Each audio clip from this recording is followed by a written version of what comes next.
আমি মনে হয় আমার কাজ দেখে সবথেকে বেশি আমি ভুল ধরি এবং এটা প্রচুর হয় যে এই যে সবার সাথে আমি একবার দুবার দেখেছি হলে, আমি একা একা গিয়ে হলে এই ছবিটা আবার দেখব এবং তারপর ওখান থেকে আমি নিজে নিজেই নোট করব যে এই জায়গাটা আমি ভালো করেছি, তার মানে এটা আমার কন্টিনিউ করতে হবে, এই জায়গাগুলো আমি আরও ভালো করতে পারি বা আমার করা উচিত, সেই জায়গাগুলো আমি নোট করব।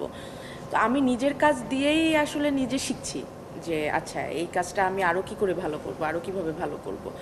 এবং অলওয়েজ আমার মনে হয় যে আচ্ছা এরপরে চরিত্রটা কি আসতে পারে আমার কাছে, ওই চরিত্রটাকে আমি আলাদা কিভাবে করব আমার থেকে। কারণ আমি যখন এখন এসে এই জিনিসটা আমি খুব ফিল করি যে একটা চরিত্র হয়ে ওঠা খুব জরুরি ওই গল্পটার জন্য।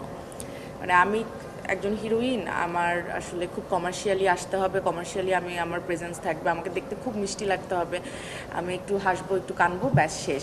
এটা না ওই চরিত্রটা হয়ে ওঠা যায় না, কারণ আমাদের আশেপাশের চরিত্র এরকম না, আমাদের আশেপাশের চরিত্রগুলো খুব সাধারণ এবং সাথে খুব স্ট্রাগলিং, খুব দুঃখ কষ্টে ভরা। এখানে আমরা যতগুলো মানুষ, এক একজনের লাইফ এক এক রকম, এক একজনের লাইফের স্ট্রাগলিং এক এক রকম। তো সেইটা হয়ে পর্দায় আসাটা খুব জরুরি এবং সেটার থেকে আনন্দের বা সফলতার কিছু নাই। তো ওই রাস্তা দিয়েই হাঁটছি, চেষ্টা করছি, দেখা যাক না, পথ তো অনেক বড়। এই পথে আপনারাও সাথে থাকেন, আমি আমার চেষ্টা থাকবে।